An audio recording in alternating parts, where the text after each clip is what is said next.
Warning! Trump signs executive order to self-destruct the U.S. economy. Liberation Day turns into economic destruction day. Markets in panic, the world in uproar. Global tariffs. Every country gets a punch, and he started with a 10% minimum tariff on all nations. Establish a minimum baseline tariff of 10%. You notice that on the chart? In particular, he announced a 25% tariff on imported cars. But it didn't stop there. He specifically named each country and slapped his trade partners across the face. European Union, they're very tough, very, very tough traders. You think of European Union, very friendly. They rip us off. It's so sad to see. It's so pathetic. 39%, we're going to charge them 20%, so we're charging them essentially half. Vietnam, we're going to charge them 46% tariff. Taiwan, where they took all of our computer chips and semiconductors. We used to be the king, right? We were everything. We had all of it.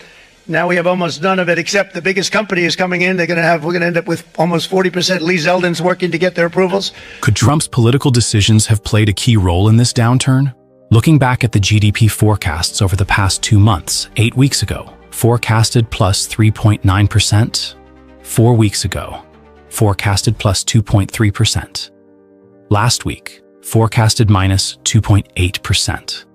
Currently forecasted minus 3.7%.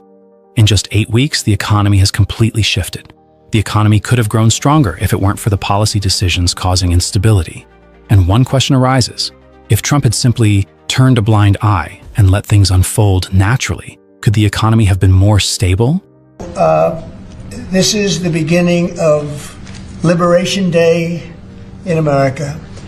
Trump called the day he imposed global tariffs as Liberation Day, the day to free the economy. However, for economists, it was not liberation, but rather a destruction day for the U.S. economy. This tariff policy, although marketed as a way to protect national interests, has caused severe disruption to both the economy and international relations. Trump's global tariffs have dragged the economy into a crisis. Instead of focusing solely on confronting China, he imposed tariffs on traditional allies like Canada, EU, and Mexico, causing the U.S. to lose important trade partners. The combination of Trump and Elon Musk can be seen as the economic destruction triangle. You can tell me better than anybody. Social Security is the biggest Ponzi scheme of all time. And Trump has started cutting social services, leaving millions, especially the elderly, facing the great fear of losing the benefits that have helped them live with stability. Trump's policies and Musk's statements have caused the public to lose faith in the future. And it's not just the domestic economy that is affected. Canada has strongly reacted to Trump's actions, especially after he threatened to annex Canada and imposed hefty tariffs. Canadians have responded by boycotting U.S. goods and canceling trips to the U.S., particularly to popular areas like New Jersey Shore. This action has caused the U.S. economy to struggle, particularly in the tourism industry. The decline in tourists and tourism revenue is an inevitable consequence of these actions. While Trump always targeted China as the main adversary, he chose to impose tariffs on allies like EU, Canada, Mexico, and Japan, leading to a global retaliation wave. These decisions have raised consumer goods prices, disrupted supply chains, and killed U.S. exports. Is this a strategic mistake? As key allies begin to retaliate, can the U.S. economy recover in the future? With the tariff policies, U.S. citizens are facing higher prices on consumer goods. Essential items are becoming more expensive, making it harder for many families to maintain their standard of living. Instead of taking responsibility, Trump blames external factors, causing Trump's budget proposal, passed by the Republican House, included a $1.5 trillion cut to Medicaid, the deepest cut in history. This will directly impact the poor and those in need of support from social welfare programs. In just 2 months, Trump has turned the economy from strong growth into a severe recession. His policies have not only alienated traditional allies, but also sparked a Trump-made economic crisis. If Trump had simply turned a blind eye and let things unfold naturally, perhaps the U.S. economy would have been much more stable. But he chose a different path, leading to unimaginable consequences. 2 elections that once seemed like a sure thing are now sending Trump and the MAGA movement into full red alert mode. Florida and Wisconsin, once rock-solid strongholds, are now slipping from their grasp. So what's really going on behind the polling numbers? And Florida, the crack in the fortress. Florida's 6th congressional district, once a rock-solid red fortress, with a plus 30-point victory for Donald Trump. But now, Josh Weil, a math teacher with no professional political background, is leading by 3 to 4 points, according to Trump's own internal polling. Meanwhile, Randy Fine, a MAGA-friendly politician, has nearly vanished from the campaign trail. No rallies, no voter outreach. On the other hand, Josh Weil is everywhere. Shaking hands, dining at local restaurants, listening to real concerns, from food prices to healthcare costs. Trump had to personally post a morning endorsement for Fine, using phrases like America First. But the absence of Fine and Weil's strong presence is creating an unpredictable shift. Wisconsin, when the White House takes the front line. The Wisconsin Supreme Court election is drawing significant attention, as Brad Schimmel, a MAGA-aligned conservative candidate, faces mounting criticism. Schimmel, who once dressed as Donald Trump, denied the 2020 election results and expressed concerns that the declining number of religious followers is a national threat. Trump himself publicly endorsed Schimmel from the White House, a controversial move, possibly violating rules on using the White House for political purposes. But according to the latest Atlas Intel poll, Democrat Susan Crawford is leading Schimmel by 7 points. Crawford, known for her tough stance on crime, her defense of personal rights, and her reputation for impartiality, is quickly gaining ground. The growing divide in personal image and trust between these two candidates shows that Wisconsin is undergoing a dramatic shift in voter confidence, a change that cannot be ignored. The forgotten ones left behind. As both political sides struggle in their traditional strongholds, the people, especially those who've long been committed to the system, are starting to speak out. One of the most powerful voices comes from Cheryl, a former nurse who served in the Gulf War. In an emotional account, Cheryl shared how her military pension was cut. They've accessed my personnel records, they've accessed my personal checking account, and they've stopped my military retirement without my knowledge and without my permission. Cheryl claims this all stems from the current system, under the influence of groups close to Elon Musk and the MAGA movement. Just how severely veterans are being impacted by the effects of the Doge team and Elon Musk. But Cheryl's story is not isolated. It reflects the feeling of being abandoned, pushed aside in a system that once promised to protect those who served the nation. When a veteran can't secure basic rights, the question is, what will be left for the everyday citizen? Are the current policies still serving the people, or have they shifted focus to something else? The numbers that speak. In Florida, Josh Weil, a math teacher, is now leading in a district that once overwhelmingly supported Trump. In Wisconsin, Susan Crawford is far surpassing Brad Schimmel in both support and personal trust. This is no longer just a personal story. It's the shifting mindset of voters, people who are facing real, tangible challenges in the areas of economy, healthcare, and social welfare. The question is no longer about tactics. It's about a deep change in voter thinking. They're not waiting for slogans anymore. They need real action, and they're watching closely. Florida and Wisconsin, once two of the strongest strongholds, have now become the biggest test for change in the heart of America. If even the strongest strongholds start to crack, what comes next? While the former U.S. president turns the Oval Office into a late-night talk show, standing next to Kid Rock as the host, telling jokes, some call him kind. Meanwhile, the economy collapses, people lose jobs, homes, and inflation soars. Yes, America is in crisis. But Donald Trump is still enthralled in learning new vocabulary. National governance is not about telling stories over drinks with celebrities. In a bizarre press conference, Trump shared that someone had called him kind, and he had no idea why. "I've never heard that word before. It sounds like something from the Stone Age," Trump mumbled. A leader of the world's largest country is confused by such a simple word, while the entire nation faces an economic crisis, soaring inflation, and families struggling to make ends meet. While families are forced to sell their homes, cars, and even dip into their savings to survive, Trump is busy studying a vocabulary word.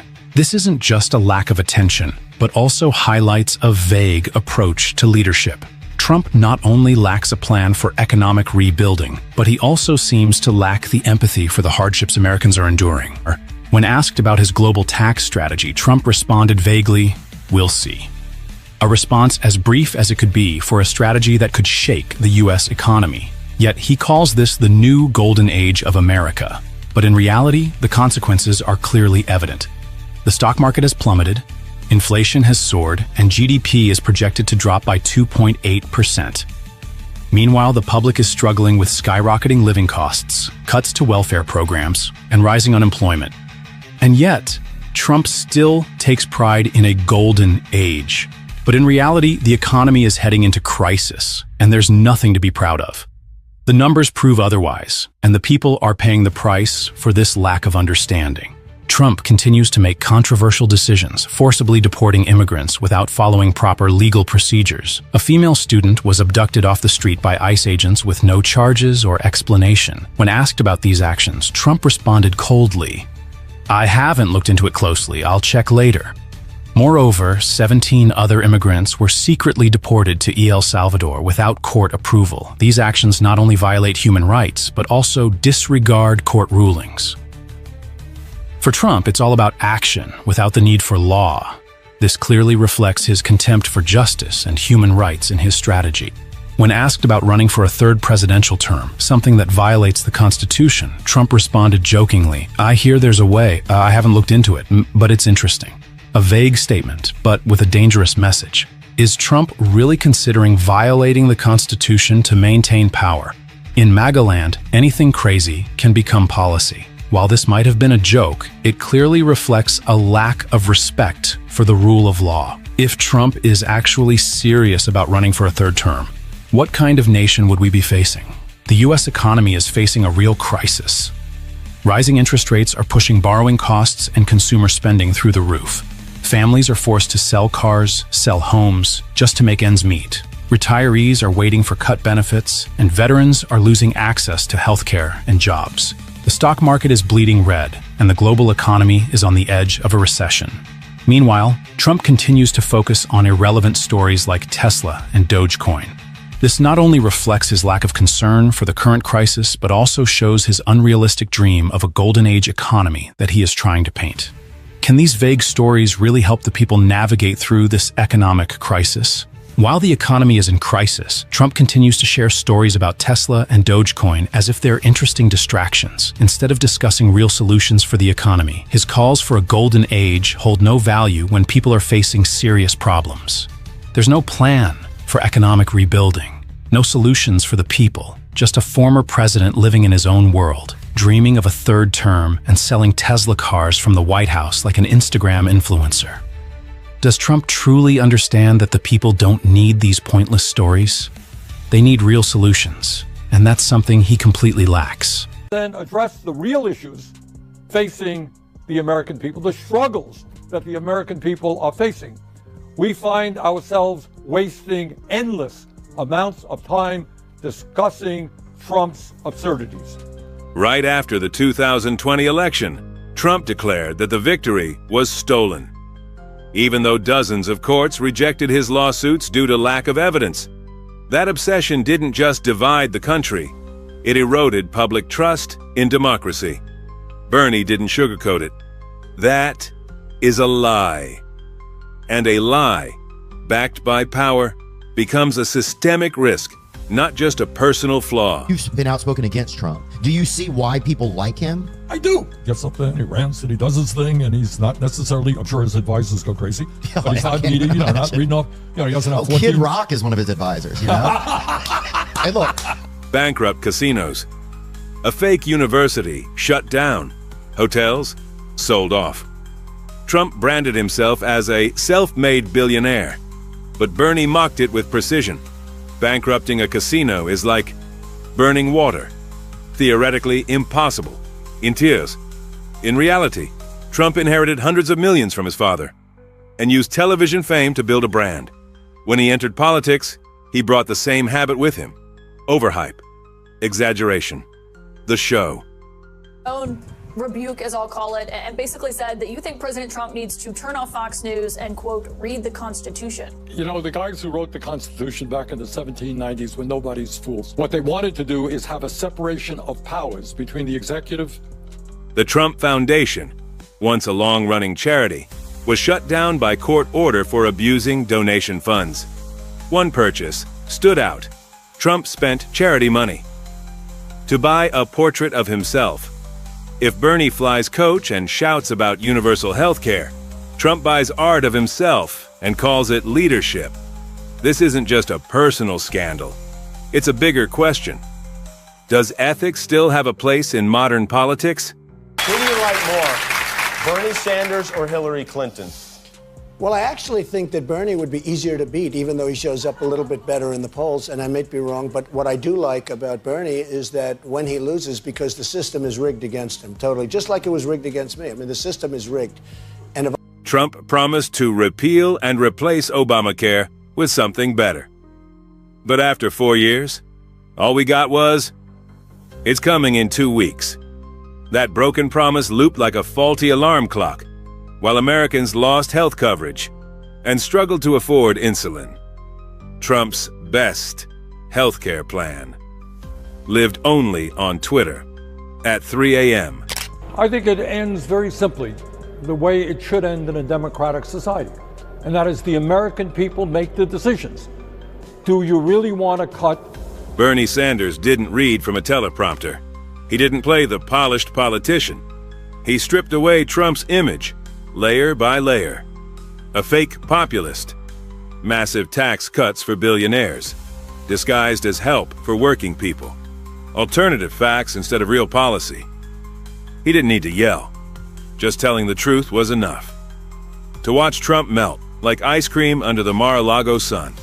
Aligning himself with the dictator of Russia, Vladimir Putin, to undermine the independence of Ukraine and its democracy.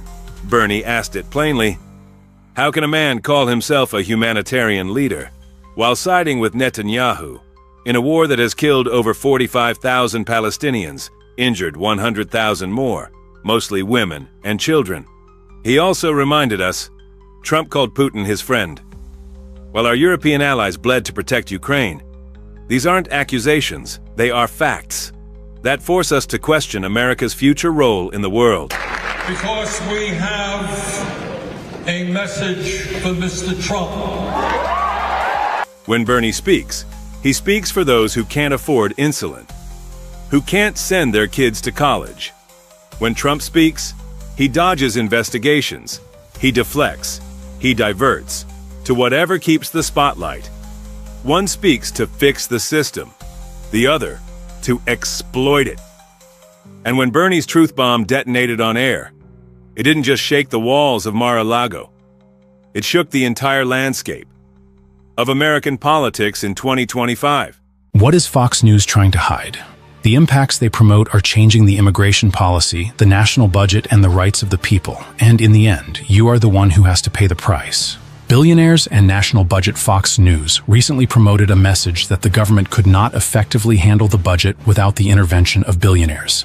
Financial experts believe that this is the abandonment of the responsibility of the legislative agencies and is a dangerous step.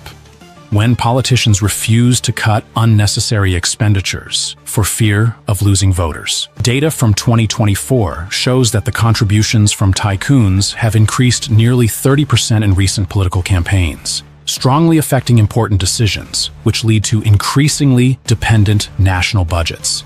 This creates a vicious cycle. The greater the power of the powerful, the more they control the policy, and the people are directly affected. Immigration and process violations.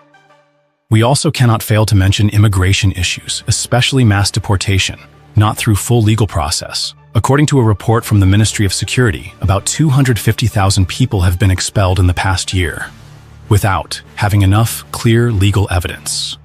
This creates an image of the migration group pushed out, without protecting the benefits.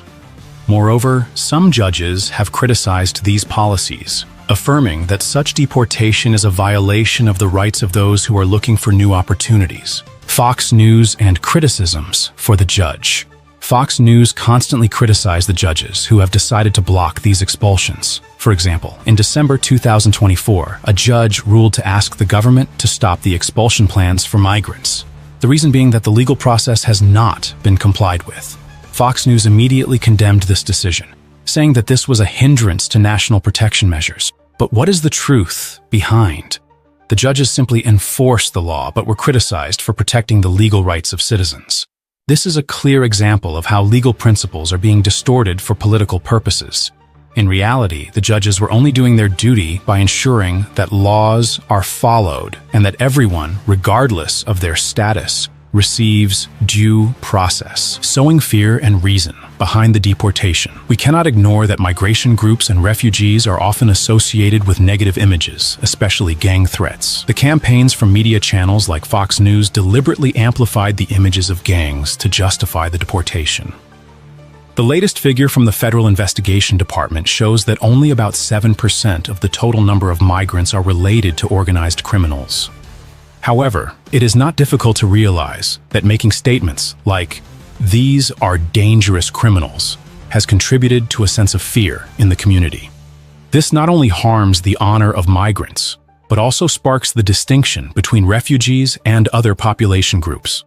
The cutting of legal protection and impacts. While some groups of people who support measures to cut legal protection rights, some legal experts criticize these as the opposite steps from the basic principle of the judicial system. Data from human rights organizations show that in recent years, the percentage of migrants granted asylum has decreased by more than 40%, an alarming figure. These measures not only affect migrants, but also pose a danger for all those who need the protection of the law.